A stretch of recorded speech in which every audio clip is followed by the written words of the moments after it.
পৃথিবীতে এমন একটা পাখি আছে যাকে দেখলে মনে হতে পারে যেন ডাইনোসরের যুগ থেকে সোজা উঠে এসেছে, আর একেই বলা হয় বিশ্বের সবচেয়ে বিপজ্জনক পাখি। চলুন আজ আমরা এই রহস্যটাই ভেদ করি। প্রশ্নটা খুবই সহজ। পৃথিবীর সবচেয়ে বিপজ্জনক পাখি কোনটি? শুনলেই হয়তো মাথায় বিশাল কোনো ঈগল বা ধারালো নখওয়ালা শিকারী পাখির ছবি ভেসে ওঠে, তাই না? কিন্তু আসল উত্তরটা ওটা হয়তো অনেকেই ভাবেননি। আচ্ছা, একটা হিন্ট দিই। এই পাখিটা অস্ট্রেলিয়া আর নিউগিনির ঘন রেইন ফরেস্টে থাকে। কিছু কি আন্দাজ করা যাচ্ছে? আচ্ছা, আর সাসপেন্স না বাড়িয়ে নামটা বলেই দিই। পাখিটার নাম ক্যাসুয়ারি। আসুন পরিচয় করা যাক এর সাথে। ক্যাসোয়ারি নামটা যেমন অদ্ভুত, পাখিটাও কিন্তু তেমনই।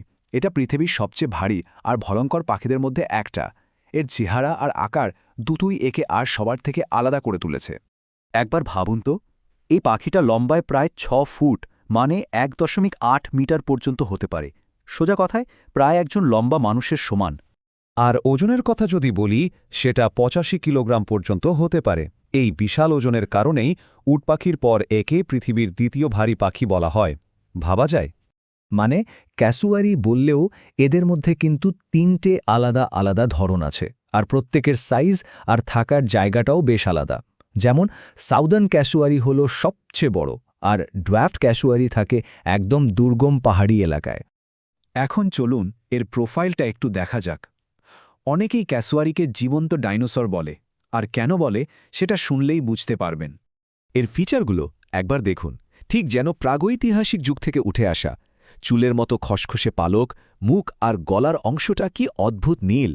আবার কিছু প্রজাতির গলায় লাল ওয়াটেলস ঝোলে, আর সবচেয়ে বেশি যেটা চোখে পড়ে তা হলো মাথার ওপরের ওই হেলমেটের মতো জিনিসটা, যেটাকে বলে ক্যাস্ক। কিন্তু এই অদ্ভুত কাজটা কি? সত্যি বলতে বিজ্ঞানীরাও এই নিয়ে বেশ ধাঁধায় আছেন। পুরোপুরি নিশ্চিত না হলেও কয়েকটা থিওরি কিন্তু আছে। যেমন কেউ কেউ মনে করেন এটা দিয়ে সে তার গম্ভীর ডাকটাকে আরও জোরালো করে। আবার কেউ ভাবেন জঙ্গলের মধ্যে দিয়ে ছোটার সময় এটা মাথাকে বাঁচায়, অনেকটা হেলমেটের মতো। আরেকটা ধারণা হলো এটা অন্য ক্যাসোয়ারিদের কাছে তার বয়স আর প্রভাব বোঝানোর একটা উপায়। আর ওর ডাকের কথা যদি বলি, সেটা তো আরও অদ্ভুত। এর ডাকের ফ্রিকোয়েন্সি এতটাই কম যে আমাদের কান প্রায় ধরতেই পারে না। বলা হয় কাছাকাছি থাকলে বুকের ভেতর একটা কাঁপুনি অনুভব করা যায়। বেশ অদ্ভুত, তাই না? তো কেন একে এত ভয়ঙ্কর বলা হয়? চলুন এবার সেই দিকটা একটু দেখি, মানে এর আক্রমণের ধরনটা। প্রথমত এর গতি। ঘণ্টায় প্রায় ৫০ কিলোমিটার স্পিডে দৌড়াতে পারে, আর সেটাও কিন্তু খোলা মাঠে না, ঘন জঙ্গলের ভেতর দিয়ে। মানে এর পাল্লায় পড়লে পালানো প্রায় অসম্ভব। আর এটাই হলো এর আসল অস্ত্র। পায়ের ভেতরের আঙুলে থাকা এই প্রায় ৫ ইঞ্চি লম্বা, একেবারে ছুরির ফলার মতো ধারালো নখটা। এর আক্রমণ যদিও খুব একটা হয় না, মানে খুবই রেয়ার, কিন্তু যখন হয় তখন সেটা মারাত্মক হতে পারে। যেমন ধরুন ২০১৯ সালে ফ্লোরিদায় একজন ব্যক্তি তারই পোষা ক্যাসুয়ারির আক্রমণে মারা যান। কাজেই এর ক্ষমতাকে একদমই হালকাভাবে নেওয়ার উপায় নেই। তবে হ্যাঁ, এই বিপদটাকে একটা পার্সপেক্টিভে রাখাও দরকার।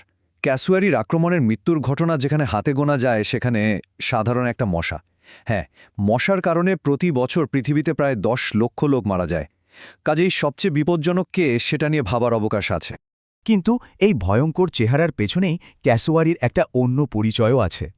ও শুধু একটা বিপজ্জনক পাখি নয়, ও আসলে তার জঙ্গলের একজন অত্যন্ত গুরুত্বপূর্ণ মালি। বিজ্ঞানের ভাষায় একে বলে কিস্টোন স্পিসিস। এর মানে কি? মানে হলো এমন একটা প্রজাতি যার ওপর পুরো একটা ইকোসিস্টেমের ভালো মন্দ অনেকটাই নির্ভর করে। যদি একে সরিয়ে দেওয়া হয় তাহলে পুরো পরিবেশের ভারসাম্যই নষ্ট হয়ে যেতে পারে। ক্যাসুয়ারি কিভাবে এই কাজটা করে? খুব সহজ আর দারুণ একটা পদ্ধতিতে। ও জঙ্গলের মাটিতে পড়ে থাকা ফল পুরোটা গিলে খায়। তারপর ফলের নরম অংশটা হজম হয়ে যায়, কিন্তু বীজগুলো পেটের মধ্যে একদম অক্ষত থাকে।